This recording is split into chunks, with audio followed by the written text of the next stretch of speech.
Well, well, well. Looks like it's about time to roll here. Yeah, we got a lot to talk about. Are you ready? Holy moly, here we go. I'll turn that down a little bit so you can hear me better. Good morning, everybody. Happy Wednesday, hump day on the Morning Night Live. And we've got some election results, and we'll talk a little bit about that. For some reason, people think that this was a bad thing for the GOP. Yeah, they lost a couple governor's races, but man, it's interesting. Like we'll talk about Kentucky and Virginia. Virginia kind of not good for them, but in overall, I don't know if it makes a difference. We have a problem that Republicans don't seem to be able to get their acts together. I almost said the other one, and a lot of it's because of her. But not her, but it's a systemic problem with the RNC and the GOP. So we'll talk about that. We'll talk about what's happening in the Middle East and America and everywhere else on brief little clips on the Morning Night Live. Welcome to the show. Johnny, please play the intro.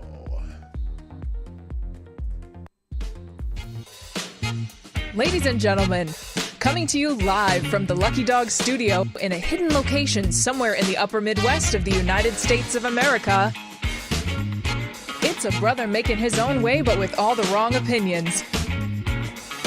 Welcome to the Morning Night Live with your host, the one and only P-Dog Knight. Oh yeah, that would be me. Stop the music. Put my face on the screen, please. There we go. Good morning, everybody. Welcome to the Morning Night Live. I'm your host, Marty, also known as P-Dog Knight on the internet. I'll turn myself up there. Sorry, it was a little soft. Welcome back to the channel. It is Wednesday, the 8th of November, 2023, and I'm happy that you're here, and I'm happy that I'm here because every day I wake up is a good day because I'm awake and alive on this beautiful planet. And because I see so many of you here already, and I'm very happy about that. So let's get this thing started. First, though, I'm going to acknowledge GunFox61 because GunFox61 dropped another Hamilton in the tip jar yesterday. And I haven't even opened the article yet. Let's see what this article is. Is my head going to explode? Oh, yes. No, this is part of the day. This is the part of the day. This is part of our day today. We'll definitely get to this one. Let me see if I can find it. Here he is. Yeah, we're going to put it right over there, right with all these other things, because Democrats are a little mad. They're mad at, they're happy with some of the things that happened in the election yesterday, but boy, are they mad about something else. And it's basically Democrat House members. Let me see if I can, there we go. We'll move this over right over there. So I have to make sure it's in order. So thank you, GunFox61. If you're here, if you're not here, I'll thank you when I see you. Let's say hi to everybody and get this thing started because I got a ton to do and not as much time as I normally have to do it. First in the chat over on Rumble, Mr. Avocados Diablo gets the bell. Whoops, almost pushed the wrong button. That one. 80s theme music in effect. Good morning also to Mike Savage Blarg. Tall persons in the house. Hoy to you too. Also, Next Gen Troll and Jimmy Das Hotep all here over on Rumble. On YouTube, first in the chat, Mr. Kara Soldier. Got it. Beat him out. Yeah, way to go. That's a challenge. If you can beat AD, you are doing something amazing. So good morning, sir. Also, good morning, I'm sorry. I almost skipped AD. Good morning, Avocados Diablo. And Black Hebrew Israelite. That's right. Good morning also. Tall person over on YouTube also. Maddie's in the house. Everyone with the theme music's here. I haven't seen Tyre for a while though. I wonder if he's okay. Good morning, JB, Simon Wolfwood. Let's see. I gotta scroll down here. Mike Savage, Blarg. I think I already said that. Fake news expert. There you go. And then you got Ravon Harris. How you doing? Welcome back. I'd like to see that you're coming here on a regular. Grillin' Pirate Pete dropped some meat on the grill yesterday and sent it to me. I'll have to put a picture of that up too. I almost forgot. I know that you mentioned me in it. There it is. Yeah, you threw some baby backs on the grill, charcoal on clearance. raining, so smoker under cover of the garage. What? You don't have to put your smoker in the garage. Just close the cover. You don't have to do that. Anyway, threw some meat on the grill. I'm excited about that. Also, who else is here? Jesse Leon's in the house. Willett Forge, Bishop, what's up? Good morning also to, I said JB. Is that everybody? Is that everybody? I think so. I think that's everybody. Did I miss anybody? Simon Wolfwood, I got you, I think. Yeah, and I think I'm doing good there. Well, dude, y'all need to share the stream then because, just because, because of the wonderful things it does. Make sure more people jump in. We want to make sure everyone gets their morning news. And for as long as I'm going to be doing this in the morning, I may be changing my schedule a little bit here soon. I've applied for another job, so I might have to, after 5 years, change this to another time of day. But we'll see. Maybe I'll do it early in the morning, or maybe I'll do it later. But life has to happen, and that's that. So, real quick, some thank yous to also Jimmy Das Hotep, Grillin' Pirate Pete, Scribe Light, Willett Forge, Simon Wolfwood for retweeting my tweet of the show. Also, looks like Tall Person already tweeted out the show. Appreciate it. A couple times, both the Rumble and YouTube looks like. And is that everybody? That's everybody so far. If you haven't shared the show, do it now. We want people to jump in and say hi and all that stuff. I got the Gunfox deal there. Oh, and wait, what is this? Oh, that's from Guns and Coffee. I'm afraid no one else can't defeat this threat. Okay, we're gonna see that. That's he sent me a YouTube video from Eric Weinstein and looks like Dave Rubin. Okay, I'm gonna check that out later. So, we got a lot to talk about. Obviously, some of the big topics people are talking. Oh, wait, hold on, I forgot. I do have one trending topic that I don't know if it befuddles me, if it just is intriguing, but Mean Girls is trending. This is the only one that's not, politically or socially motivated. Well, maybe it is, because I'm curious how they're going to redo. Apparently, there's a remake of Mean Girls coming out, apparently in January. Now, I'm not even sure if they're allowed to make a movie like this anymore, but maybe they are.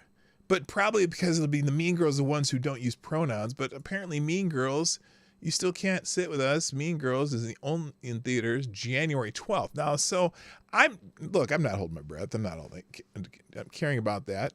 But apparently this isn't your mother's Mean Girls. This is going to be, I'm sure there's going to be pronouns and everything's going to be about, identity and all this other crap. So, but we'll see. I'm curious. I'm delightfully curious. I don't even know why. It's It's trending though. Anyway, so that's that. Does anyone care? I prefer Median Girls. Oh, okay. Mean Zers. Yeah, that's good. Hello, Renee Mayette. How you doing? Anna Lynn's in the house too. Hi guys, welcome. So that was that. So the big thing that's trending though are the elections from yesterday, and So I'm just going to go through a list of things that are trending and go over a couple tweets in each one. But it is what it is. And I don't give any weight to this off-year elections because Democrats tend to dominate off-year elections.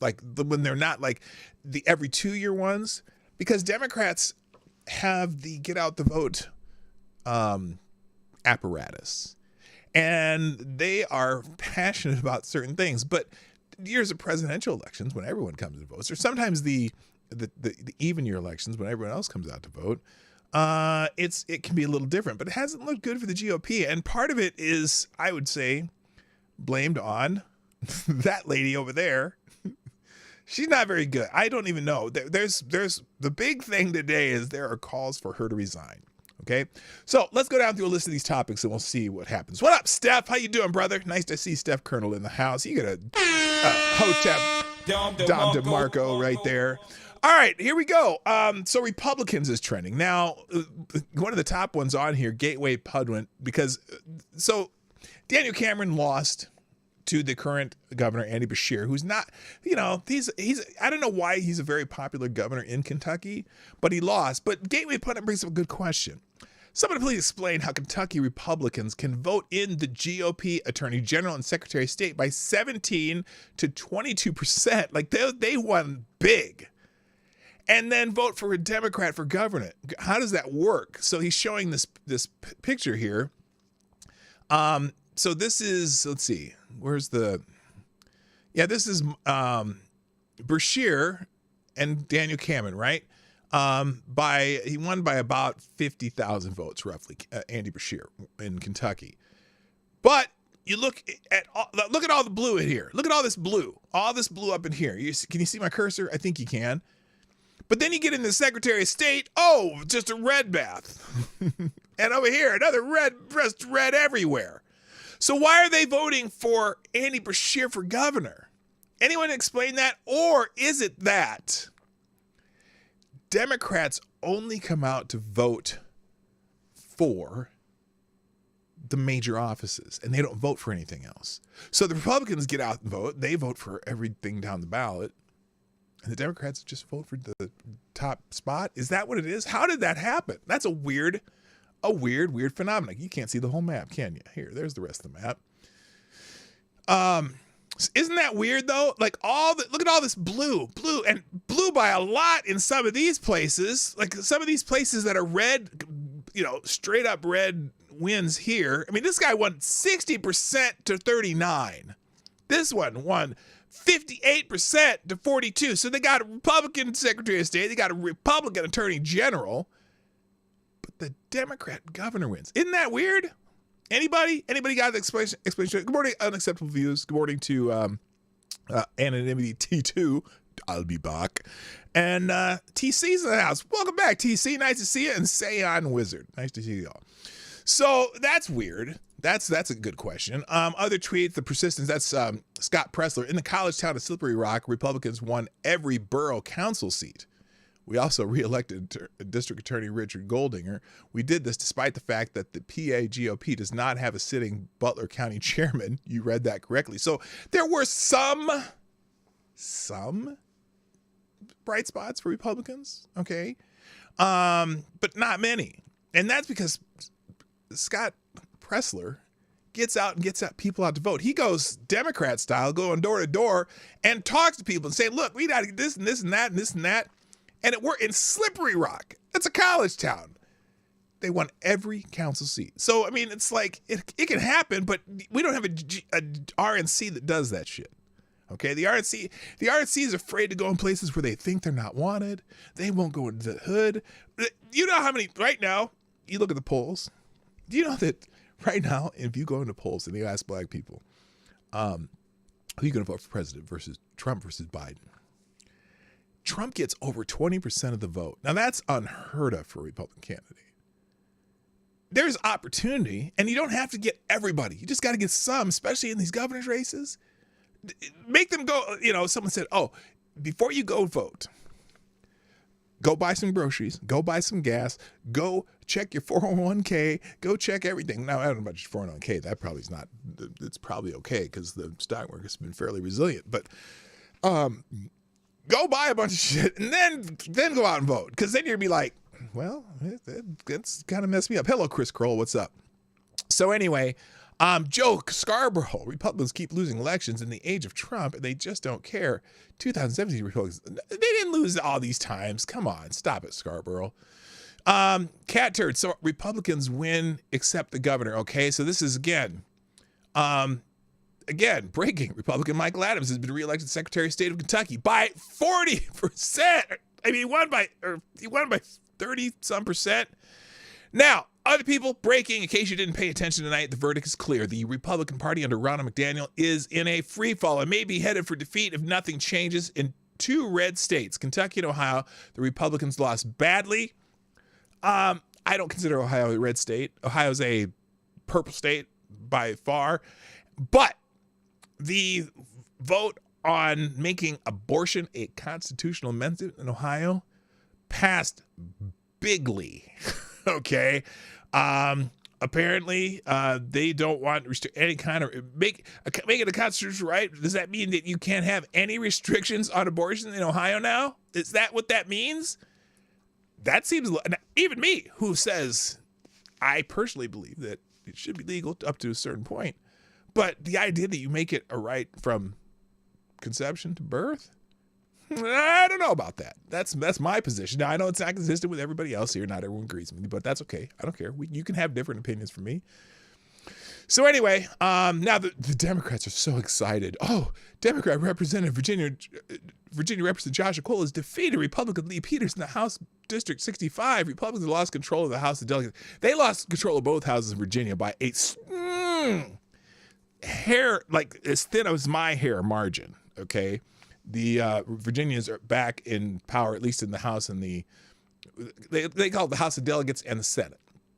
And so Glenn Youngkin is going to have to, I don't know what he's going to have to do. It's going to be interesting to see if they start try to introduce some crazy shit and Glenn Youngkin vetoes the bills.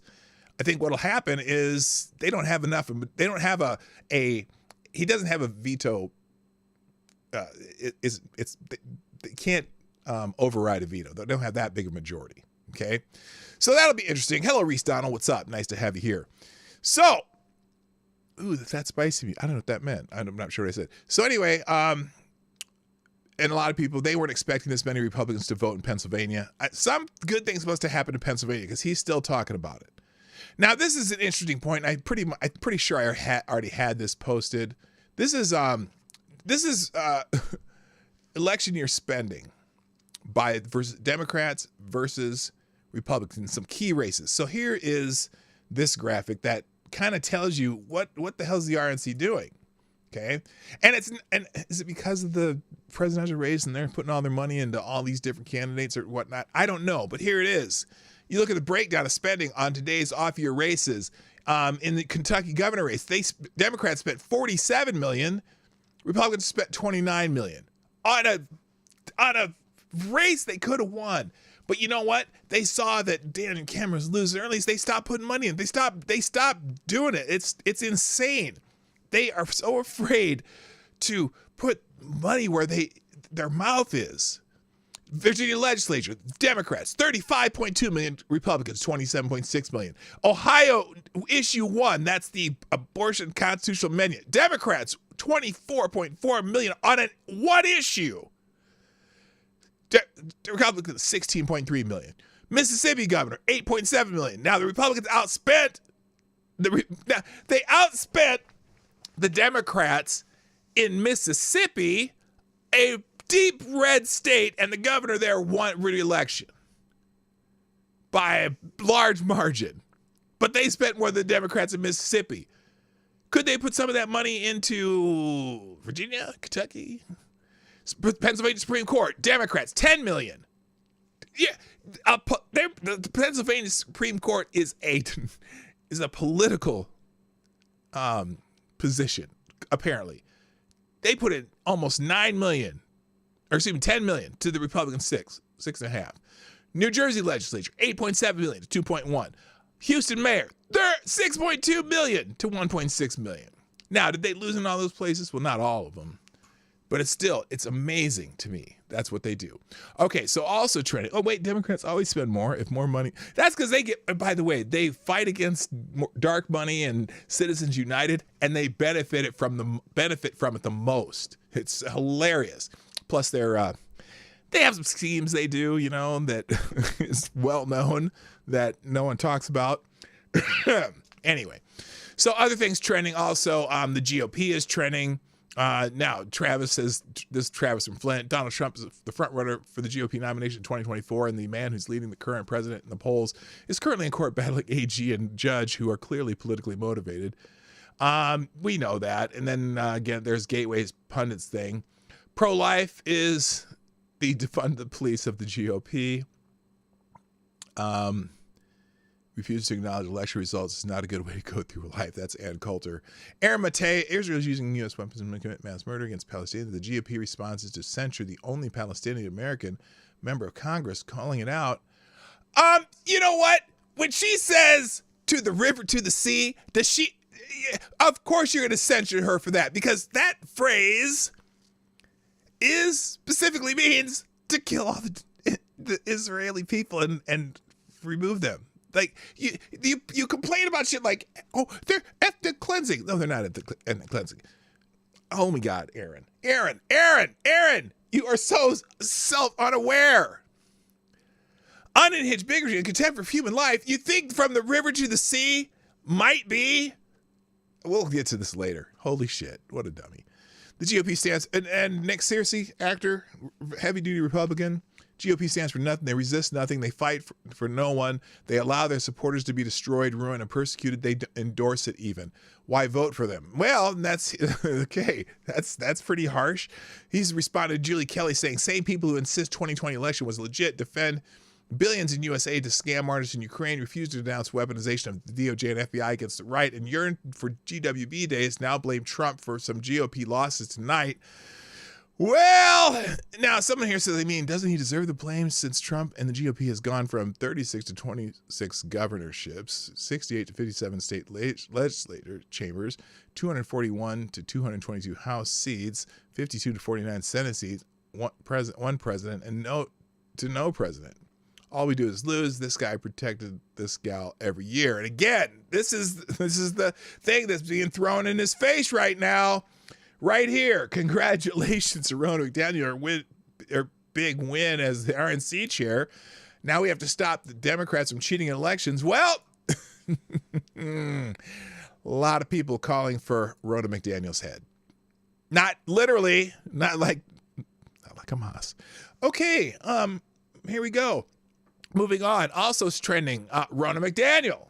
If this ever pops up on the screen, there she is. There she is. Now, and even Travis says Ronna McDaniel has led us into another massacre last night. The Democrats are doing an absolutely awful job, and yet she can't find a way to win. When will she finally get fired? Oh, snap!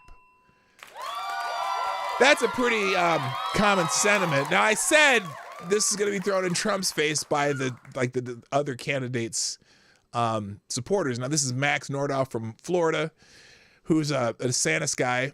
Again, you need to shove this in the face of everyone who's whining about Ronna. Donald Trump supported Ronna McDaniel. But again, Monica Crowley, what exactly does Ronna McDaniel do besides lose? The only thing she should do is resign. So, and that's basically the basic sentiment on Ronna McDaniel. And also she has resign trending, because if you look at resign, it's still every one of them. Ronna McDaniel, resign. So, could it be the end?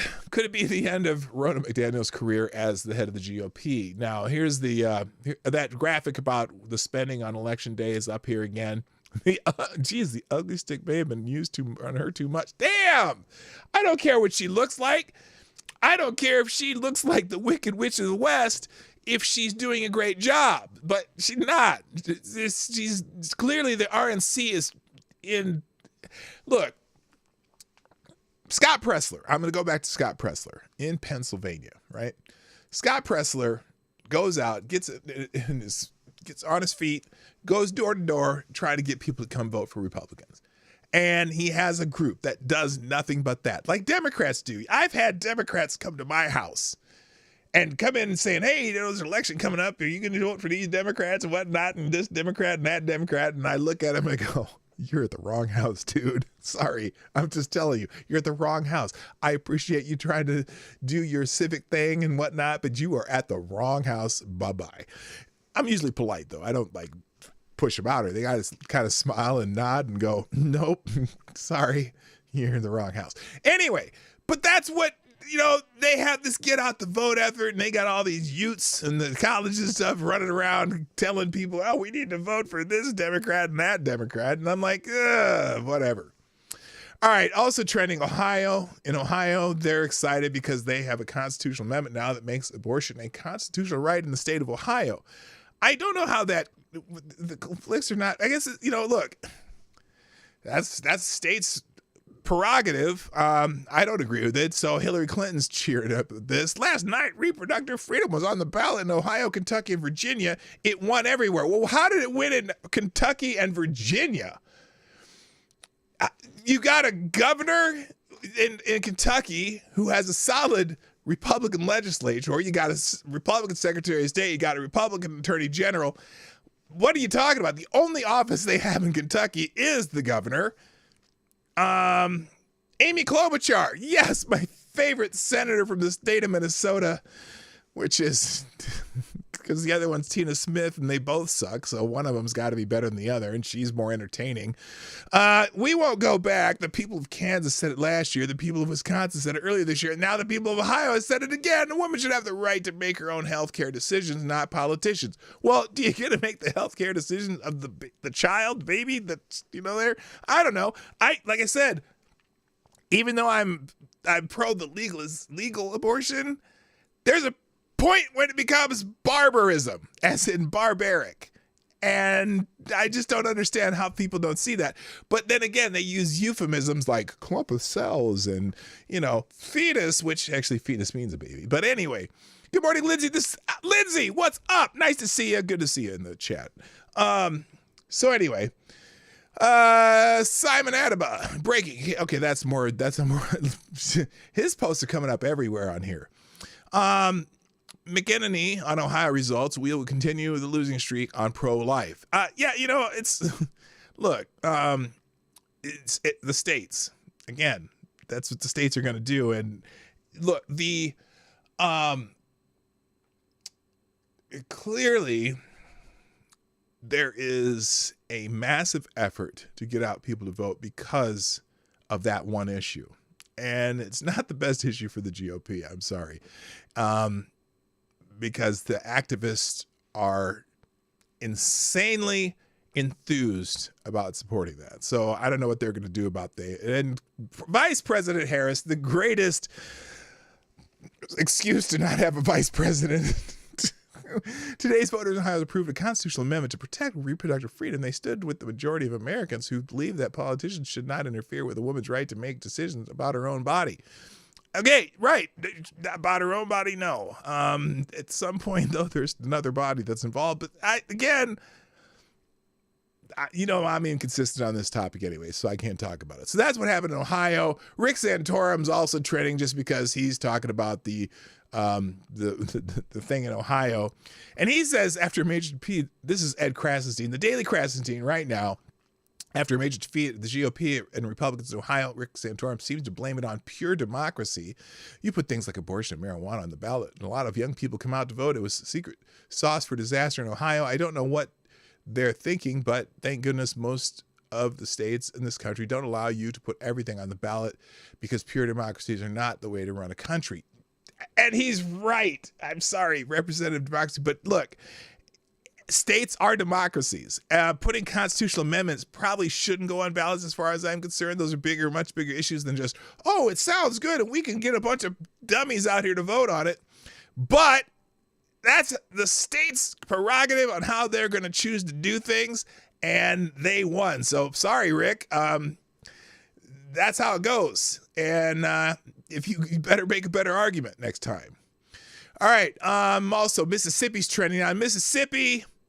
The Democratic challenger Mississippi did concede. Governor Reeves wins a second term, the Republican governor. So that's one place where they did not do their thing. First, President Donald Trump has a message for Mississippi voters. Okay, he said, yeah, they told people to vote. That was a while ago. So anyway, and Brandon Presley, Mississippi is a wonderful state that welcomed me and Caitlin into all 82 counties over this campaign. While tonight's result wasn't what we wanted, I'm more confident than ever in our people. May God bless Governor Reeves in his victory and his great state. So Brandon Presley with a classy concession speech, I would say. All right. Also trending, Virginia. Again, Virginia has now both houses in Virginia, the Senate and the House. One stark red, Virginia has moved blue because immigrants and federal bureaucrats have flooded into Northern Virginia, which has changed the state politically. In Kentucky, Cameron lost not because Trump endorsed him as obsessively. This is Mark Levin. as obsessively stupid Trump hater Chris Christie claims, but because he's a Mitch McConnell protege. McConnell is Gerald Ford protege, who was not a forceful advocate of conservative principles and Biden failures. This should be a lesson for Republicans, i.e. rhinos have no winnable message. Republicans will continue to lose on the abortion issue because the Democratic Party and their surrogates spend more for TV ads than the GOP spends on this issue, and the Democrats use those funds to lie about their true policy, which is abortion until birth, no parental notification, and virtually no regulation at all, and lie about their opponents hating women. The point is, people are voting on the propaganda they are being fed, not the actual issue. Again, that's the RNC's job, to put the ads out there. And Mark Levin is 100% correct on that. The RNC sucks. So there. Virginia, if we pick, okay, that was yesterday. They did lose that. Virginia stunner. Democrats win a stunning sweep of General Assembly, dealing a massive blow to Republicans. Well, they didn't get they didn't get a veto-proofed majority. So again, geez.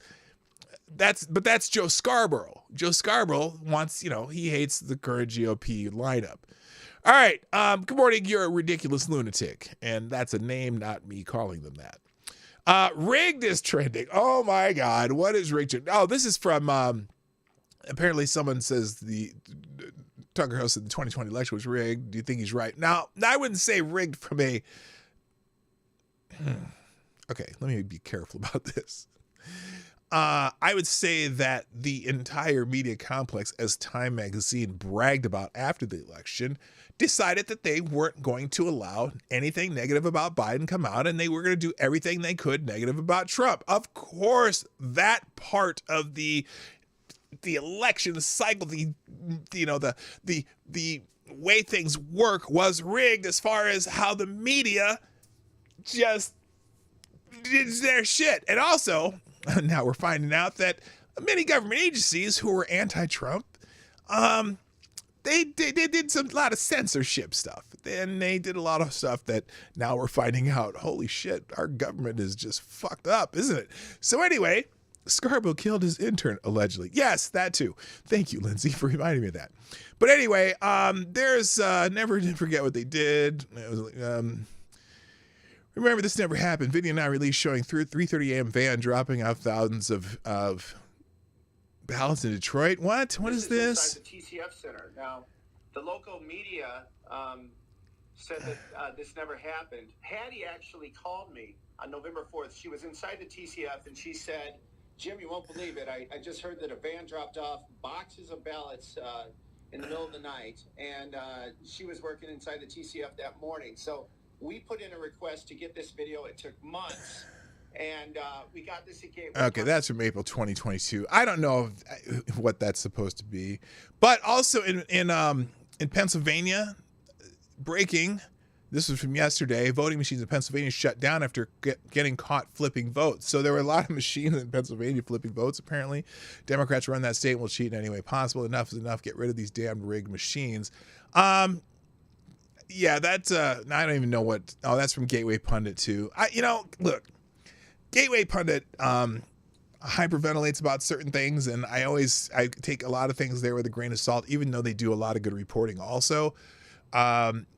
But it is interesting that there were reports, as I was watching like Twitter yesterday, that people talking about how they were trying to vote in Pennsylvania, and they would vote one way, and then all of a sudden they looked down and they had the other candidate for whatever they were voting for. But clearly also in Pennsylvania, there were some small victories. Again, Scott Pressler talked about near Slippery Rock and whatnot, that town, whatever that town that is.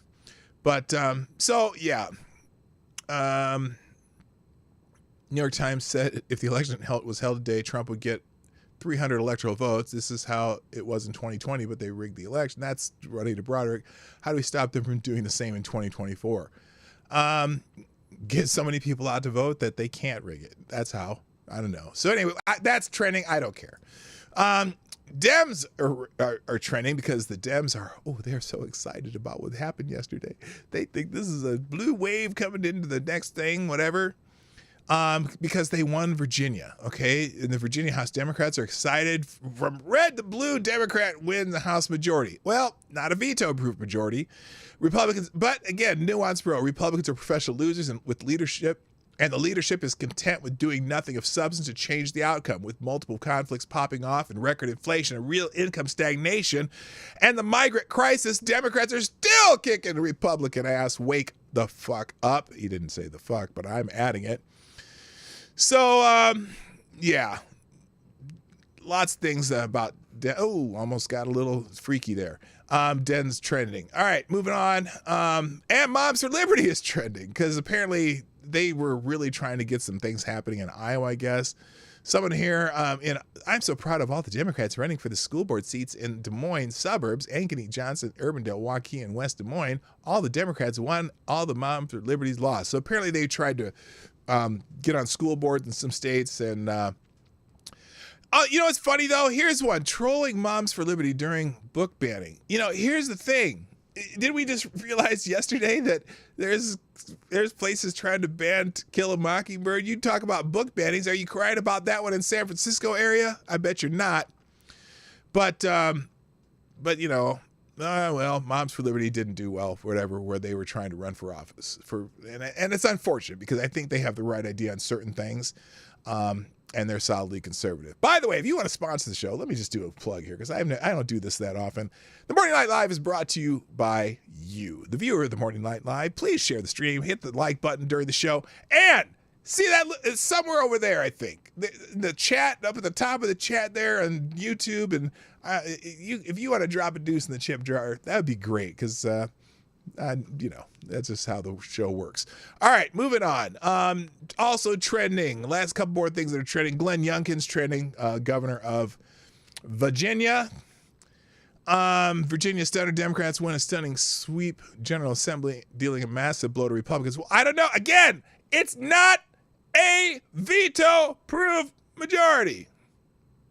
Sorry. Persistence, Virginia. If we pick up 2 Senate seats and hold the House of Delegates, Governor Youngkin would have an entirely Republican legislature. Well, that didn't happen. They did not do that. And it's weird. Big win for Crazy Loomer and the rest of the Trump campaign who didn't want Glenn Youngkin to be too successful. I've seen enough. Democrats win control of the Virginia House of Delegates, flipping the GOP majority and giving them control of both chambers. Again, not a veto-proof majority. Now, here it is. Here's what they're talking about with Laura Loomer. Team Trump was literally stating publicly they wanted Republicans to lose in Virginia so it would hurt any potential political aspirations that Glenn Youngkin might have. That's fucking brilliant. Here it is, Laura Loomer. Glenn Youngkin is preparing to launch a president campaign against Trump. The 2023 Virginia Senate election is scheduled to be held on Tuesday, November 7th, 2023. Sure would be a shame if Youngkin's plan to run against Trump caused Virginia voters not to show up to vote for his endorsed candidates on the ballot. Massive Republican loss wouldn't be a good way to launch a presidential campaign. Well, Laura, you got your wish, you moron. Anyway. Enough of that. And finally, I'm going to stop with the trending topics right now. Mitch McConnell's trending, and that's because Daniel Cameron, the McConnell surrogate or whatever in Kentucky, lost. But I think Trump endorsed Daniel Cameron too. So this is kind of a weird one because, you know, Cameron always sucked up to McConnell, but also to Donald Trump. So that's a strange juxtaposition there. But Max again from Florida. I hate seeing Trump endorse Cameron kill his career. He was supposed to be a solid conservative in the Senate after McConnell retired. It was set up perfectly for him. Yeah, I mean, he could have been in the United States Senate. I suppose it's not too late for him to run, but because I don't know if McConnell's going to keep going. Bashir just took a look at what we were up against. 5 super PACs, my opponent's super PAC, Mitch McConnell's super PAC, Rand Paul's super PAC, Club for Growth, Republican Governors Association. We beat them all at the same time. You outspent them 2-1, moron. Jesus Christ. I'm sorry, I shouldn't use the Lord's name in vain, but damn. Let's see. It's very disappointing to see Mitch McConnell's protege and hand-picked nominee for governor in Kentucky lose to a left-wing loser who allowed COVID tyranny and BLM anarchy to destroy such a wonderful state. And Cantor, just so you know, piece of shit Mitch McConnell cares way more about Ukraine than he does about Kentucky. I wonder what his home state could do with $60 billion right now. Okay, that's from November 2nd. Anyway, FTG Mitch McConnell. Even if it's not Thursday, but I'm going to say it anyway. All right. Gun Fox is here again. Welcome, sir. Nice to see you. Did anyone else show up that I'm not paying attention to? I'm trying to say hi to everybody. Gun Fox dropping another Hamilton in the tip jar. You are the man. Thank you, Art. And by the way, now you are the new Streamlab Superstar sponsor of the day. Thank you. Who says that's shocking? We're going to add this to the list. We're going to do Gun Fox's articles first. If the damn thing would open the article. There you go. What am I looking at here? Oh no. Oh, this is good. We're going to drop this right over in here. In fact, let's take care of Gun Fox's articles right now before I even get into the rest of the news because, one of them is related. No, I can't. One of them is related to what I'm going to do. But this one I'll do right now. Thank you, Gun Fox, again for sponsoring the show. You are a great American. Well, cheer for him. Yeah, there you go. All right, there you go. All right. So this one from Gun Fox, from News Nation. This story. Excuse me. So apparently a town votes to oust the entire government over Chinese factory plans. Should we have the news babe tell you the story? Let's have the news. Well, it's a 6-minute story. I don't know if I'm going to do the 6-minute news story. Well, we'll give you the beginning from the news babes first. Well, maybe. Here, let's fix this. Hang on. What? There. People from one town in Michigan are using their votes to get rid of their entire board. The entire board? Jim Chapman, 498. Jason Cruz, 740. Michigan town entire... Cheers erupting as voters heard the results.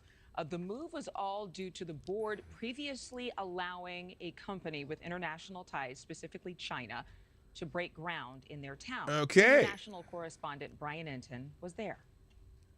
This is really a story about small town America versus China, and in this case, small town America won. Okay. Township, Michigan.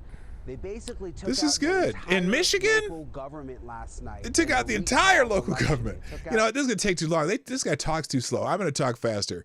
So anyway, a rural Michigan town voted to oust its entire local government Tuesday after the town board approved a Chinese-affiliated electric battery plant. Residents of Green Charter Township, Michigan, strongly disapproved of their local township's board decision to greenlight the construction of a Chinese-connected electrical vehicle battery plant in their community. The project was expected to create more than 2,300 jobs as part of a $2.34 billion with a B dollar investment. Now, this is interesting because it's kind of hard to... Wait, what? That was not shocking. Oh, no, not shocking. It's interesting because 2,300 jobs to a little town, but it's like, no, do we want Chinese buying more shit of our land, whatever? However, it's the possible communist connection that so many Green Charter Township residents said drove them to the polls and fueled the town's anger. The Chinese affiliated company Goshen previously denied allegations to the allegiance to the Communist Party of China. However, its corporate records say, quote, the company shall set up a party organization and carry out party activities in accordance with the Constitution of the Communist Party of China. Right? Well, see? So right now we are not friendly terms with China. They are threatening us. I consider them the enemy. I don't want them here either, residents Harry King said. With the overwhelming distrust for the town's government, the clerk from a neighboring township ran the election and counted the ballots. Cheers erupted as voters heard the results from the recall election held to vote out the entire town board. This is just the beginning. The new board will be sworn in on Wednesday, and the process to keep Goshen out of their township will begin. Well, here's the thing, and good for them. The only problem I can see here, I bet the reason was it was not going to be union. That could be too, but it also, they're going to move somewhere else because some nitwit town's going to let them do that. And who knows? I mean, 2,300 jobs, it would have been good for the town, but you know what? Good for them to stand on principle. All right. Thank you, GunFox61, for dropping that in the links today. All right. Let's get to some other news here after I close a couple windows that aren't going to be needed again. There we go. Just by the way, there's more notifications here. Let me check my notifications real quick because there's some new ones. Thank you, Somnambule Nation, Jimmy Das Hotep, for retweeting the show. Also, TC for putting the show out on your own Twitter. I appreciate that. Thank you very much. All right, back to the news. Let's see. Let's start in the New York Post. Now, it's going to be quick hits for the next half hour because I got a ton of these open. So, but this one in the New York Post is one that I'll take a little more time on. Not just a little more time. So they have the Post editorial board put out this editorial exposing the 2020 Fed-ordered academic-run corporate censorship extortion racket. This is about things that have been coming out over the last week, particularly the Stanford group and different agencies of the government censoring people in the United States of America. The First Amendment, the country with the First Amendment that says you don't censor your citizens. The Department of Homeland Security was censoring speech before the 2020 election. New emails released by the House Judiciary Committee show. We talked about this yesterday. How? Through their favorite weapon of American intelligence apparatus, quote, fake claims of disinformation. Stanford University Election Integrity Partnership was set up at the request of DHS and its Cybersecurity and Infrastructure Security Agency, says a senior member of one of the EIP's founding groups, and they were in a weekly communications to debrief about so-called disinfo.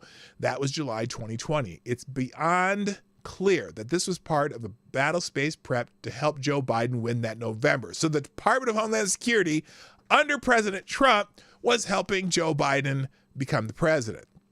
The EIP came after a number of other disinformation operations had been deployed against then-President Donald Trump. The most notorious was Russiagate, a scheme in which 100% false claims that Trump is colluding with the Russian government were laundered through the Justice Department and Congress. See, because he should have cleaned house. He should have drained the swamp. I'm telling you, but it's hard when you don't know the ins and outs of how to run the government. Another was the effort to suppress our reporting around the Hunter Biden laptop story, which was also 100% correct. But this was about more than Trump. It was about total control of everybody's speech and thought. Per the Judiciary Committee, feds and universities pressured social media companies to censor true information, jokes, and political opinions. And guess what? Those companies did the bidding of those assholes. I embellished a little bit there. Turns out implicitly threatening an industry whose regulation you oversee works. See, that's shocking no one. This pressure was largely directed in a way that benefited one side of the political aisle. True information posted by Republicans and conservatives was labeled as misinformation, while false information posted by Democrats and liberals was largely unreported and untouched by the censors, the committee notes. The overall purpose of this effort was to censor Americans engaged in core political speech in the lead up to the 2020 election. People should be fired, people should be fined, people should be put in frickin' jail. I'm just saying. Recall the short-lived Disinformation Governance Board with that weirdo. A literal ministry of truth the administration attempted to convene in the spring of 2022 that sank under the weight of its obvious unconstitutionality. And the Missouri versus Biden lawsuit has revealed that this censorship via cutout extended beyond political speech to COVID claims and other key issues. Most claims about deep state end up sounding like conspiratorial hogwash, but it's increasingly hard to deny that high-powered elements in our intelligence and security apparatus were working to oust Trump and doubled down on violating rights of all Americans once Biden took over. So it kept going. So that's the editorial from the New York Post. 100% agree. Good morning, Reaction to Puerto Rico. All right, now, lightning round. Israeli army reaches the heart of Gaza, traps senior-most Hamas leader in a bunker, the IDF says, and they are tightening the noose. The Israeli army Tuesday said its troops have entered the heart of Gaza. Okay, I hate it. You know how much I hate this. When the headline matches the first sentence of the article, I should just not read headlines anymore. I hate this. Anyway, Yahya Sinwar, 61, dubbed Israel's most wanted and called a dead man walking by the Israeli Prime Minister Benjamin Netanyahu, orchestrated the terror group's October 7th massacre in Israel that killed more than 1,400 people, mainly civilians. The Israeli officials have said the IDF came from the north and the south. They stormed it in full coordination between land, air, and sea forces, with said Israeli defense minister. So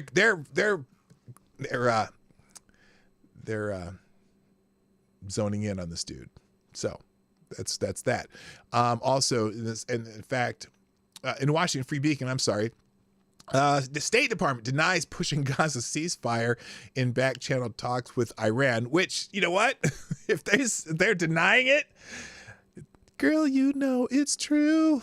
You know what you do. Iranian claims that the Biden administration is secretly pushing an Israeli ceasefire through back channel diplomacy with Tehran is categorically false, the State Department told the Washington Free Beacon on Tuesday. Don't bet on it. Iranian Foreign Minister Hossein Amir Abdullahian raised eyebrows in Washington, D.C.'s Foreign Policy Committee this week when he claimed the Biden administration recently informed Tehran that it is leaning on Israel to implement a ceasefire in its ongoing war against the Hamas terror group, which Iran supports. And he said the U.S. sent us a message during the past 3 days claiming to be looking for a ceasefire, but in practice they supported the genocide, a word that they don't know what it means, and crimes committed by Zionists in Gaza. Yeah, whatever.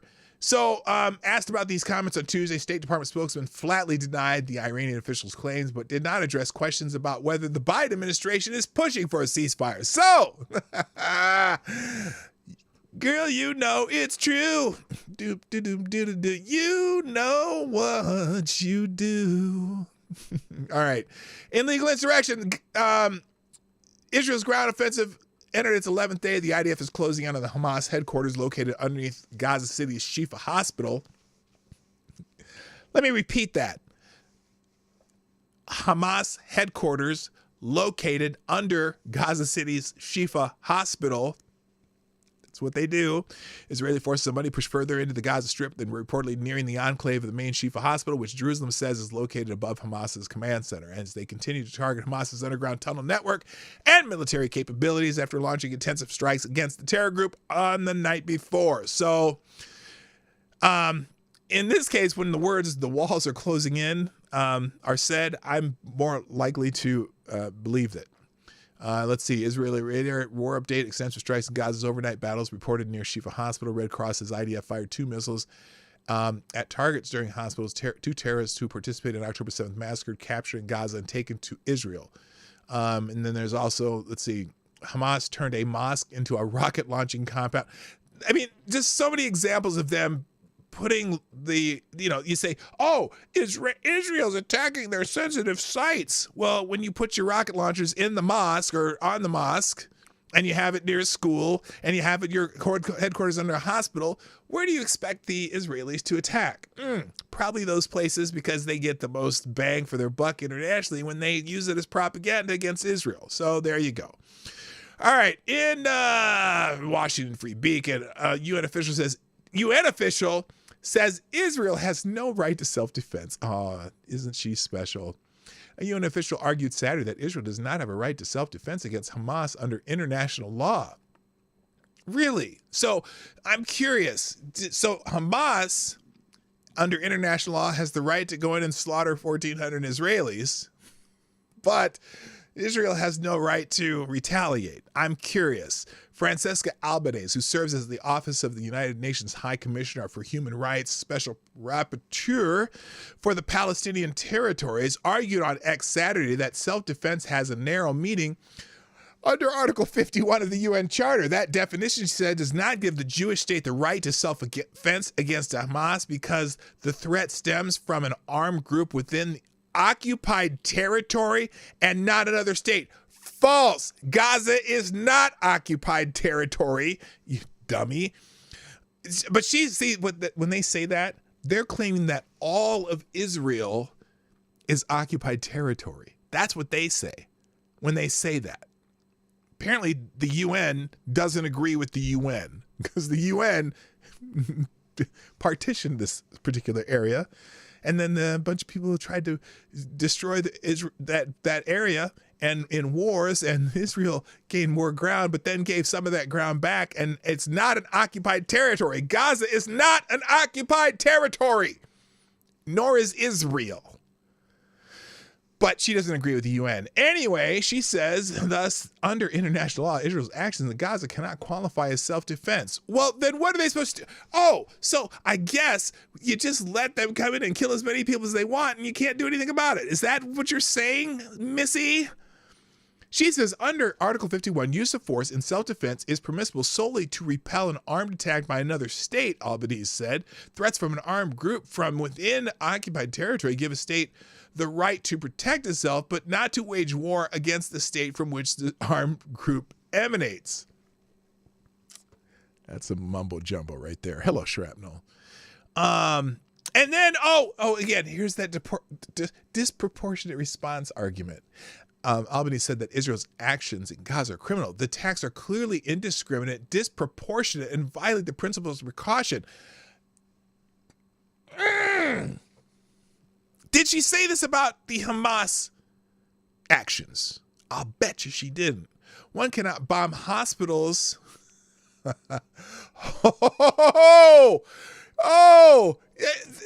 she going to talk about the hospital that was bombed? The hospital that was bombed? The hospital that was bombed. The 500 people who died in the hospital attack. That there weren't 500 people and it wasn't an attack on the hospital and it wasn't the Israelis who shot the rocket. Holy shit. One cannot bomb hospitals hosting hundreds of patients and sheltering thousands of refugees. Sorry, we need to look for another solution and not bomb hospitals. Absolutely not. This is criminal. Yeah, that was... Oh my God. Okay, that's the UN. That's a UN spokesman. And then somebody says, this is another UN opinion piece in the New York Post. No, Obama, you're the one with the Middle Eastern blood on your hands. Yes, because right now we're in the third term of Obama. In 1953, the Swiss novelist Max Frisch published a play called The Arsonist, the pitch dark comedy about a small town ravaged by a group of maniacs disguised as traveling salesmen who sweet-talk their way into people's homes and then set them on fire. Its protagonist is a dolt called Biederman, Bieder being German for honest, respectable, and upright. He's aware of the danger, yet when arsonists knock, he lets them in. That sounds like Barack Obama. Holy shit, I get where they're going here. So anyway, I thought of The Arsonist this week when I heard snippets of a podcast featuring former President Barack Obama on the Middle East. Nobody's hands are clean. All of us are complicit. No, man, not all of us are complicit. It's just you. It's because you're the one who gave that stentorian speech about red lines in Syria and then sat by and did nothing as those red lines were crossed and Bashar al-Assad continued to slaughter his own people, allowing the Iranians and Russians to creep in and fill the vacuum left by your devastating lack of leadership. Okay, so they're ripping Obama to shreds for what's going on in the Middle East. You can read that one yourself. Moving on. From the river to the sea, that phrase, Arab citizens of Israel, but the Arab citizens of Israel, okay, remember, Israel is a multicultural country. There's Arabs, Christians, Jews, all kinds of people living in Christian. It's the only multicultural country in the Middle East. And so the question, from the river to the sea, well, Arab citizens of Israel say, fuck that shit. No thanks to liberation. Palestinians and their allies justified, even celebrated Hamas's October 7th massacre in Israel as a blow against Jewish oppression.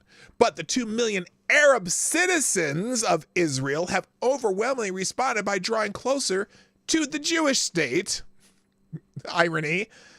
Among Arab Israelis, prominent media personalities have helped lead an unprecedented surge in support for their country and opposition to their self-proclaimed liberator, Hamas. Pro-Israel arguments that were previously almost unspeakable in the Arab mainstream have in recent weeks gotten a respectful hearing. Yosef Haddad, a 38-year-old Christian Arab influencer who has skyrocketed to fame in Israel with his outspoken advocacy for the country in Hebrew, Arabic, and English. Haddad told CNN on October 22nd that Hamas's attack is a wake-up call for the Arabs who constitute about 20% of Israel's population. We literally felt Hamas could have conquered the south and then the center and also the north of Israel, where a majority of Arab Israelis are staying, and we had a very bad feeling about it, said Haddad, who has more than 1.5 million followers across social media.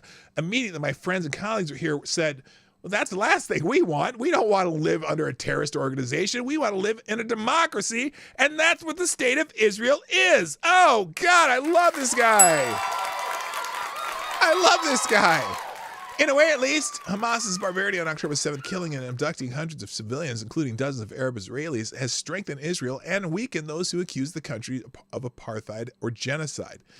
It's astonishing that the world, some prominent Jews have condemned Israel for self-defense, reacting to terrorism. Nimrod Nir, a social scientist and pollster at the Hebrew University of Jerusalem, told the Washington Free Beacon. But here in Israel, a vast majority of Arab citizens legitimize the country's response. So good for them. That's good. Hello, Selective Boy. How you doing? Yeah, boy. All right. And Breitbart, House votes to censure Rashida Taliban over the anti-Israel comments. GOP-led House representatives voted Tuesday night to censure squad member Representative Rashida Tlaib over the anti-Israel comments she made. The vote to censure Tlaib tallied 234 to 188. Only 22 Democrats joined with 212 Republicans, while only 4 Republicans voted against the measure, with another 4 voting present. Representative Rich McCormick, Republican of Georgia, who introduced the measure, said that Tlaib's comments were worthy of censure because she essentially called for the annihilation of Israel by sharing a video on X that included the phrase "from the river to the sea." And we know what that phrase means, assholes. Okay? Maybe some of you moron college students who don't have a sense of history don't know what it means, but certainly most of us know what it means. Now, Gunfox sent me this article because some of the Democrats, the squad members, were very upset about this censure thing that happened. Representative Jamal Bowman of New York gave a barn burner of a speech Tuesday during a floor debate about whether or not to censure Rashida Tlaib over a controversial rhetoric surrounding the Israel-Hamas war. Yeah, controversial rhetoric. Is that what it was? Is that what they call it? Who'd they get this article from? This is from Mediaite. Oh, well, there, that explains a lot. Is there a link to the original article here? I'd like to go to the original article. Anyway, the resolution to censure Tlaib. Did I go too far there? The resolution to censure Tlaib is the House's second attempt in recent days after the first one, authored by hard right Representative Marjorie Taylor Greene, failed to win enough GOP votes to pass. The new resolution from Representative Rich McCormick doesn't include the flame-throwing rhetoric that Greene's text did, likening a pro-Palestinian protest to an insurrection. That's they were all afraid to use that. They're afraid to use that. Anyway, McCormick's resolution moves to censure Tlaib for promoting false narratives regarding the October 7th, 2023 Hamas attack on Israel, and for calling for the destruction of the state of Israel. Yeah, look, I'm sorry, but you're in Congress. You do not call for the destruction of any democracy and anyone who's a major ally of the United States.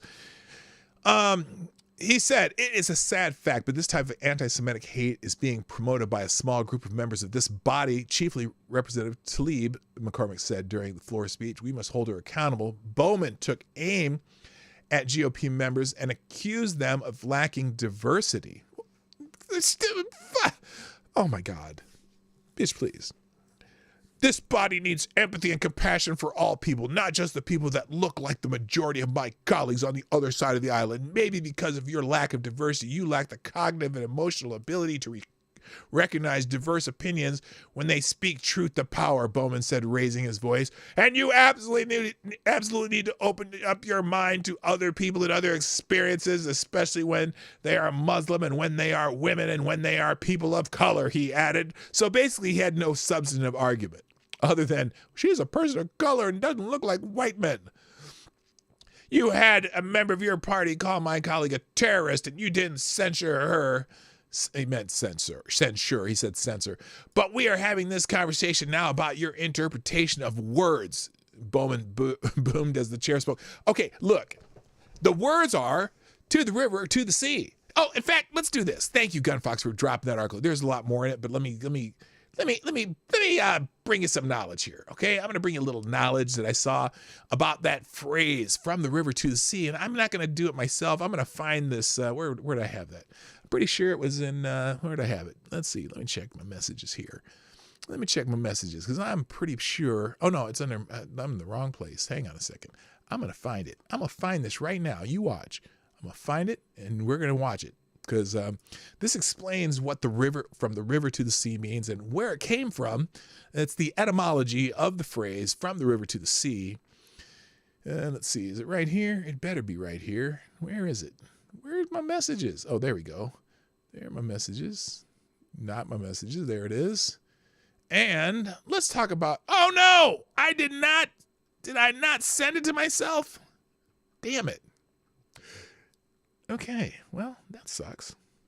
I intended to send it to myself. Did I send it to the wrong person? What did I do? Let me see here. Let me see if I can find it. I know I did. Did I send it to the wrong place? Did I save it? What the hell did I do? Where's my... Well, we might not be watching this one. It's a good one, though. Okay, I can't find it. Here, where's my save stuff? Where's the reaction? Let's see if it's in here. It's not. Well, anyway, that phrase is a strictly Hamas phrase, and it means calling for not just the annihilation of Israel, but also the death of all the Jewish people on the peninsula. It says that that land should only be Arab Muslims. Okay, so even the Christians got to go. And that all those people should be driven from the river into the sea to their death. And the Hamas charter also says that that all Jews should be eliminated all around the world. So that little quaint little phrase probably has a little more meaning than perhaps Rashida Tlaib is liking to admit when she says it's just a call for liberation. Because she's a lying hoe. Anyway, moving on. Daily Wire, can't fool me. Arab-speaking Israeli claims Rashida Tlaib for lie, or slams Rashida Tlaib for lie about the from river to the sea chant. So here, this is good. Let's here it is. Let's see. He'll explain it to you. Here, this is a whole nother one. Now, Rashida Tlaib, a congresswoman in America, said that the slogan "From the river to the sea" is not calling for a destruction of anything, but it's calling for peace and living together. What does "From the river to the sea"? What does it mean? Please tell us. This is a good one.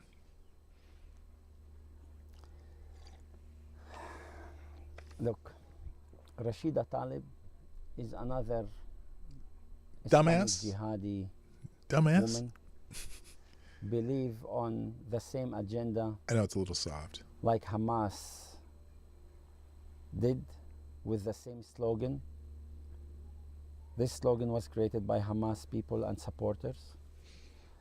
And this means clearly... Mike, you missed it. I already talked about that. Any Jewish existence in the land of Israel. Hi, Mike, by the way. Welcome. And create instead a Palestinian state free of Jews, free of Christians, free of atheists, free of homosexuals, free of atheists and those heterosexual and bisexual and anything that you can think of. Include left-wing Jews, right-wing Jews, secular Jews, religious Jews, have no right to exist here in this land as a free people. That's the slogan.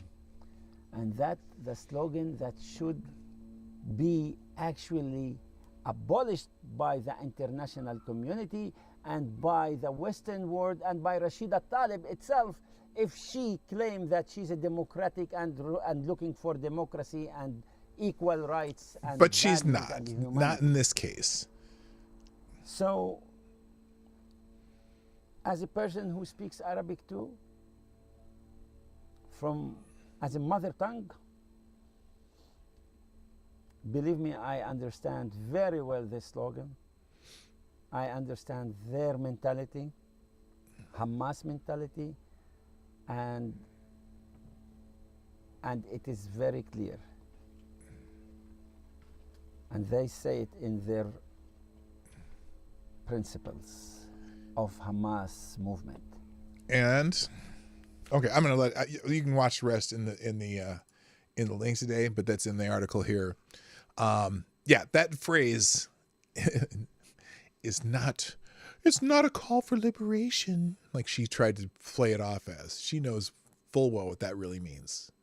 Anyone who's now the idiot college kids running around and all the protests they're yelling at, I bet half the people don't know what it means because they're just glomming on to another movement, right? Like Hotep Jesus calls them PLM. They went from BLM to PLM because it makes them feel relevant. But anyway, moving on. And now here's some of the Democrats having a little problem with the calls to censure Rashida Tlaib. This is Cori Bush. Of a lack of care and a lack of understanding and a lack of seeing the humanity of folks who look like Rashida Tlaib. Again, now they're all calling it because of what she is and not the substance of what she said. Note that that's their argument, because she's not a white male. My colleagues are blatantly attempting to silence the only Palestinian American representative right here. No, they're not. They're censuring her for calling from the river to the sea, which is the call for the annihilation of all the people who live in that land who are not Muslim Arabs. That's what the phrase means per Hamas. It's outrageous, but it's not surprising. And let me tell you, it's not surprising because this place is where 1,700 members of Congress, this elected body, enslaved black people. It's not surprising because has nothing to do with it. It's not surprising because this is a place where members continue to claim that the insurrection on the Capitol just appeared to look like a normal tourist visit. It's not surprising because this is the place someone where gave her black and preacher brown shoes staff today. members repeatedly speak of experiencing racism and sexism, Irrelevant. Islamophobia, Irrelevant. It has nothing to do with what her said. Nothing to do with what she said. Let me say this. Nothing. She mourns for the 1,400 Israelis. No, she's never claimed to mourn for the 1,400 Israelis. No, and none of you have expressed that. None of you have expressed that. She mourns for the 10,000, and she will not. And then we don't know about 10,000. They keep saying Hamas says 10,000, but I sure they got the count wrong with the 500, right? So let's just take what how much the percentage they got wrong with the 500 at the hospital that the Hamas bombed themselves, or not Hamas, whatever. Palestinian Islamic Jihad bombed the parking lot of a hospital and probably only killed maybe a few people. And let's take that percentage and use that for the 10,000 with a grain of salt. Okay, so that's Cori Bush got fired up. We got also one of our congressmen from Minnesota. What is true here is that every single one of them has not acknowledged the fact that Palestinians are dying in the tens of thousands. Oh, now it's tens of thousands, not just 10,000, but tens of thousands. Hello, Amazing Disgrace. What's up? We'll continue to say it is us who are not acknowledging humanity. Rashida will stand strong. Gentlelady's time has expired. Movement will continue for liberation. Liberation from what? Liberation from what and liberation from where? When you say Palestinian, where does that mean? Oh, from the river to the sea? Annihilation of all the Jews? That's what you're saying. So maybe rephrase how you're doing this. Are you looking for a two-state solution, or people who live by side, people who live freely? Just curious. Lady's time has expired. Has the right to Gentleman live from in Maryland liberty. is recognized. Okay. Yes, they do. And guess what? Gaza wasn't being occupied at the time. They haven't been occupied since 2006.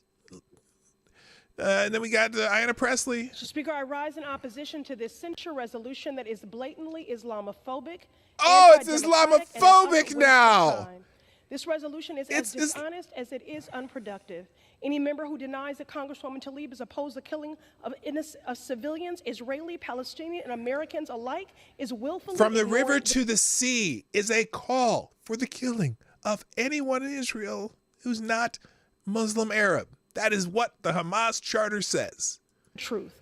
Representative Tlaib was elected by voters in Michigan to do exactly what she does best: advocate for a better, safer, more just world. That's not what she did, though. Power and seeks justice even when her life and that of her family and her staff are threatened.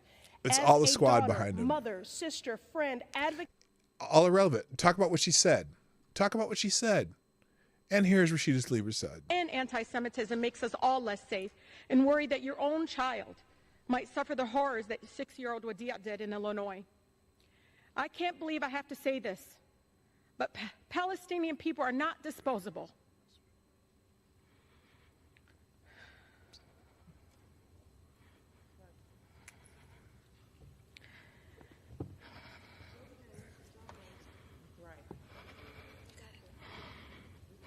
I feel bad for her. We are human beings. In a way, because I know it's an emotional topic for her.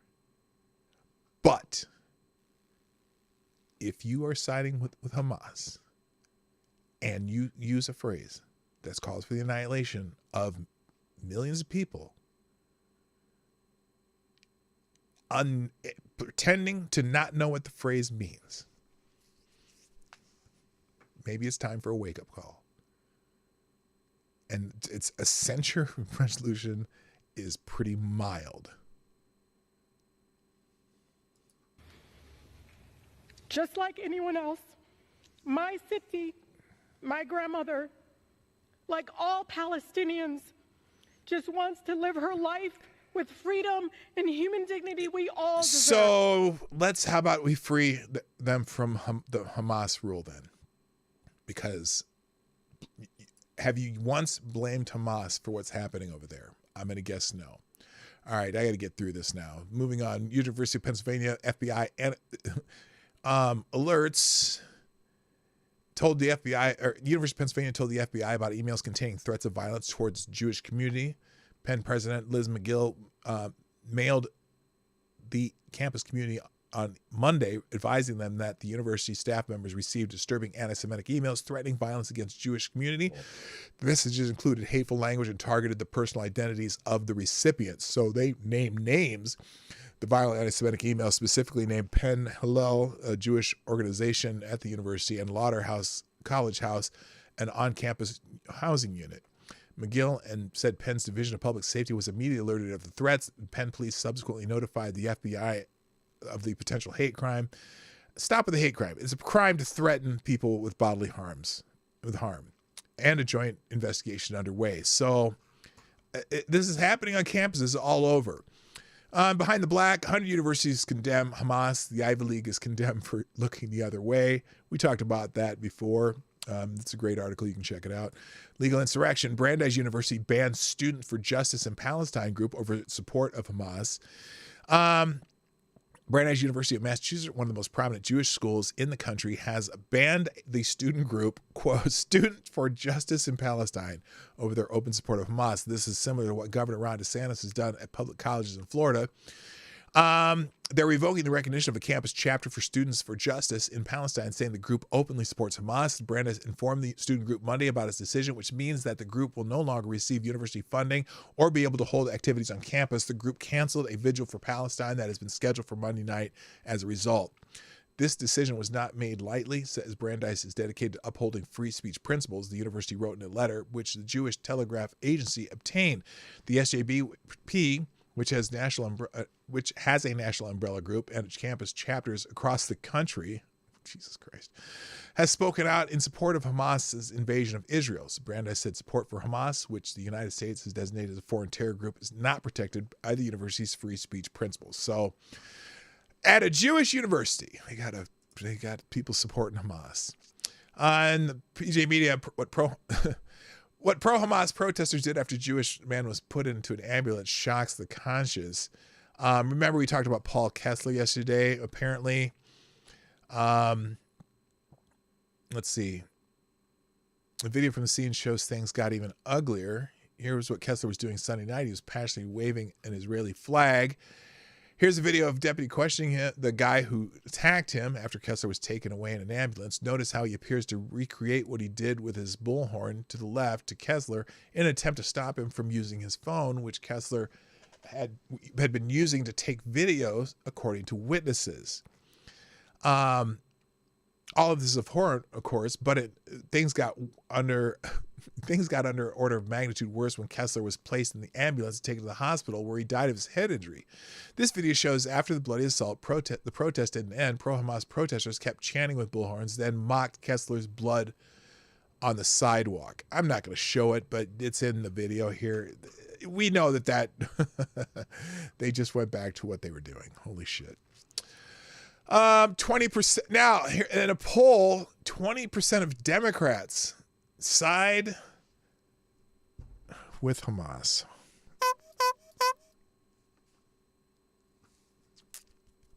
You just got to read it yourself. But yeah, 20% of Democrats side with Hamas. 54% expressed support for Israel. 26% respondents were unsure. Interesting. Now, this is a whole nother thing. Martyrs of the struggle. Anyway, the left-wing environmental group that employs Interior Secretary Deb Haaland's daughter is standing in solidarity with Hamas, with the group praising Hamas terrorists as martyrs who are working to advance the global indigenous struggle. Pueblo Action Alliance, a green group that has employed Haaland's daughter since at least 2020, released an October 24th statement accusing the United States and Israel of ethnic cleansing and genocide as part of a Western colonial agenda. The group in its statement also blamed Hamas's October 7th attack on Israeli apartheid and praised Hamas as martyrs working to liberate so-called indigenous peoples. And that's where they run off the rails. Who are the indigenous people of that region? What was that place called before the Romans and Ottomans and the British and everybody called? What was it called, class? It was called Judea. It was Judea. That 6,000 years of history as Judea. Oh, good God. In front page, apparently there's a mapping Jews project. There's someone who's identifying every Jew in Boston area. Why would they be doing that? Apparently, this is good God. This new Glazov Gang episode features Edwin Black, the award-winning New York Times and international investigative author of 11 books. He discusses Mapping Jews Project USA, revealing dark forces that have identifying every Jew in the Boston area and why they're doing it, mainly because they're buying guns. And so if you want to watch that, very interesting. Breitbart. Trump lawyer Alina Habba, New York case is a sideshow for Letitia James Project. We already politics. We already did that yesterday, but more articles on that. Also, New York Judge Engron praised a far-left club which helped illegal sham marriage migrant get elected. 2015, the judge now overseeing the Trump case in New York was inducted into the state Supreme Court of New York. Now, when they say state Supreme Court, that's their lower court in New York. They have appeals courts or the higher courts. Former cab driver Engron was appointed to the New York City Civil Court in 2003 and ran unopposed for state Supreme Court. Wait, what? Oh, yeah, because the state court is the lower court in the state, not in there's city courts and state courts. The judge, whose tempers flared with former President Trump on the stand Monday, exclusively thanked far-left New York Democrat clubs for his assent during the 2015 induction. One of the groups he mentioned was the Barack Obama Democratic Club, an upper Manhattan far-left group that supported the election of Gabriela Rosa in 2012. In 2014, it was revealed Rosa bought a sham marriage for U.S. citizenship for just $8,000. She took a plea deal and received just 366 days in prison. What? Okay, he was praising her. I don't care. This is, if you're interested, read it. Now, wake up America. The left is crumbling under the weight of their own hatred. Remember, they like to talk about hate, but boy, do they hate people. And this is a good article in PJ Media you can read. Moving on. Unhinged Democrats harassed Republican poll watchers in Virginia. I'm going to fucking remember you. Turn that off. Stop it. Yeah, when you have poll watchers and whatnot, Democrats harass the poll watchers. So, article on that. Moving on. Also, we laughed at the NBC description of the poor Jewish guy that got killed on, over in Los Angeles, and what was crazy is how the media was portraying it. Now, NBC News, remember, the man dies after hitting head during Israel and Palestinian rallies in California, officials say. Oh, he just hit his head. He walked into a pole and he hit his head. They later stealthily edited it, saying that Jewish man killed in an altercation at dueling pro-Israel and pro-Palestinian rallies in California. So just hilarious. CNN also, Jewish man dies after suffering head injury. Okay. Now, I don't know, did they change their headline? Oh, yeah, they... And this is another one. Jewish man dies after altercation. Okay, and then they did change it to Jewish man dies from injuries suffered. It's like, oh, he just died of injuries suffered. He wasn't attacked. He wasn't, killed. Holy shit. And again, there's another article how NBC's quietly stealth edits headline after downplaying death of Jewish man. So we talked about that yesterday. Data caller, YouTube censors Nashville shooters manifesto after allowing others on the site for years. Someone warned me about this yesterday, and I took very careful aim at it. But apparently anyone who were showing links to it or whatnot, or posted a link to Crowder, who had the leaked documents, and they were taking them down. So be careful what you say on YouTube. Thank you for those who warned me about it. I think it was Mike Savage who gave me the warning on that. I appreciate you, sir. Summit News. I don't even remember what that one was. I'm going to skip it. Conservative group ProPublica. They figured out, remember ProPublica? They always have these reports on this judge and that judge and who does what and whatnot. And it always seems to be bad for conservatives somehow. Well, a conservative group has released a provocative new report on ProPublica, which refers to the research and news group as the attack arm of the Democratic Party. Relied upon as supposedly unbiased source of news reporting and opinion research, ProPublica has produced numerous hits pieces on conservatives and Republican office holders while virtually ignoring the targets on the left. Oh, gee, I can't imagine. I bet they get as much credibility as Media Matters used to get. Remember, because all these news organizations would say, oh, yes, there's a report by Media Matters for America, as if they were a nonpartisan group. Well, ProPublica is not nonpartisan. They're just not. It's funny. Glenn Greenwald tells Tucker why Dems are completely petrified of a Trump victory in 2024. Journalist Glenn Greenwald told Daily Caller co-founder Tucker Carlson on Tuesday that Democrats are petrified of a 2024 victory for President Donald Trump, in part because Americans have lost faith and trust in institutions. And Donald Trump probably wants to come in with a wrecking ball. He comes in like a wrecking ball. I just don't want to see him all naked on that wrecking ball, playing in a video, because that would be gross. But anyway, Greenwald joined Carlson on Tucker on Twitter to break down the return corporate media has taken against President Joe Biden running for re-election next year because they know he probably can't beat anybody. Greenwald stated that he believes the media is turning because of the support Trump has been receiving since announcing his run in 2024. I think that what they're trying to do is to put pressure on the Democrats and Biden to say, look, this is serious now. Like, it doesn't seem like you have any chance of winning, in a last-ditch hope to try and convince Biden to step aside and the Democrats to force him to. Oh, wow, that sounds familiar. I kind of been saying that for a couple of years, that he's a one-term president no matter what. He's going to pull a Lyndon Johnson or a Jimmy Carter. Either way, he ain't going to be president again, one or the other.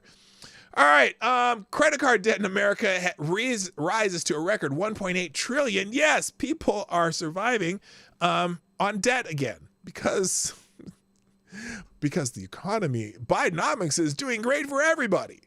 Savings are down, credit card use is up. FJB, baby. PJ Media, Starbucks employees.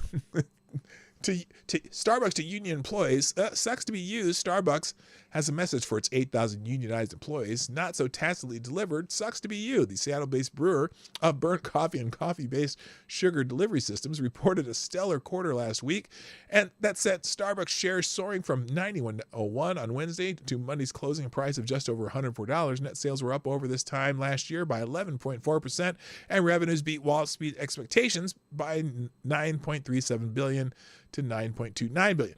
Anyway, Not only were more consumers showing up at the chain's existing stores, but they were also spending more per ticket. Wall Street loves the news like that, and Starbucks retail workers are going to love it too. Correction, most Starbucks retail workers. All that money coming in as Starbucks getting ambitious again about its growth plans. The company plans to even more stores in key markets, according to the street, but it's the baristas who stand to benefit the most. Starbucks had a 2020 goal to double barista pay by 2024, which has already increased by 50%. Monday, the company announced another 3% pay increase and new benefits for most retail workers, but long-term employees will enjoy a 5% bump. Starbucks North America Executive VP Sarah Trilling said that the pay raises are what makes us all partners. An important way we do this is by investing in our partners' journey to bridge a better future for Starbucks and beyond. But not if you belong to the union. Over the last couple of years, 8,000 employees at 340 local U.S. locations voted to unionize, mostly with the Workers United organization. There are around 220,000 Starbucks workers nationwide, but the unionized few have yet to establish any kind of collective bargaining arrangement. And even if they had, well, union members will get whatever increases were locked in last year, which vary. That means that many workers will get the 3 to 4% hike, and some the 5%, even if they are unionized. But the company will not offer new increases in pay or vacation accrual benefits to unionized workers unless it's forced to concede those based on the collective bargaining negotiations. So they've locked themselves into something that Starbucks is going to pay the other employees a little bit better than them. Well, it sometimes works that way. Breitbart, House Republicans plan to turn U.S. airports, not House Republicans, Biden plans to turn U.S. airports into migrant camps, which poses a major security risk to Americans. Gee, what could go wrong? And where am I at? Oh my gosh, I've got so much left. I got to go. I have no idea what this was. What was this? Is this like, that one came back. What about this one? Oh, this was, let's try, I guess I should refresh. Let's try that. About blank. Here we go. Oh. Panel appointed by Dem incumbent approves coal plant closures on election eve. So this is in Kentucky. Remember Kentucky, the coal state? Well, this is just before the election, and probably he waited until just before the election to announce it, because then they can't say, well, fuck you, I'm not voting for you. The Kentucky Public Service Commission and its 3 appointed members issued approval of a plan to shut down 2 coal-fired power plants in the state on the eve of its Tuesday gubernatorial election. Incumbent Democratic Governor Andy Beshear appointed the PSC's 3 sitting members, which issued an order late Monday evening that allows Louisville Gas and Electric and Kentucky Utilities to retire 2 coal-fired units and 3 natural gas units, which will be replaced with a new natural gas unit and solar and battery storage. Beshear, a Democrat who has hesitated to embrace the hardline green energy policies favored by an increasing share of its party, is competing against Republican Kentucky Attorney General David Cameron. So, but on the eve, they're shutting down some shit that may have lost them some votes, but they waited just long enough to hold off on it. All right. Oakland restaurants dissolving due to car thefts, people feeling unsafe walking downtown. Shocker! There's a lot of crime in Oakland, and so it's causing a lot of problems with businesses in Oakland, and people are saying, fuck it, I'm not coming to Oakland anymore, even if you do have some nice shops and a couple decent restaurants. We're not coming because crime. And it's kind of the same in San Francisco. You can read that one on your own. PJ Media, what the hell? There's too much shit on here. Also, and speaking of San Francisco's post-apocalyptic hellscape is on full display in a viral TikTok video. This guy walking around San Francisco with a TikTok video. So it made the news on PJ Media. You can check out that video on your own. It's just, it's tough walking around in San Francisco. In Ohio, students walk out and protest a bathroom policy allowing biological boys in girls' bathrooms. Students are doing this more and more in some places, and good on them. It's just,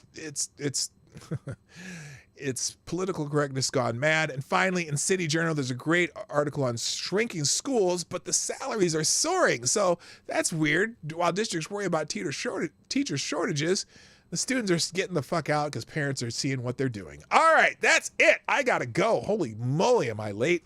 Ladies and gentlemen, thank you for joining me today on the Morning Night Live. All 36 of you are still here. Thank you for joining me, and I hope you have a wonderful day.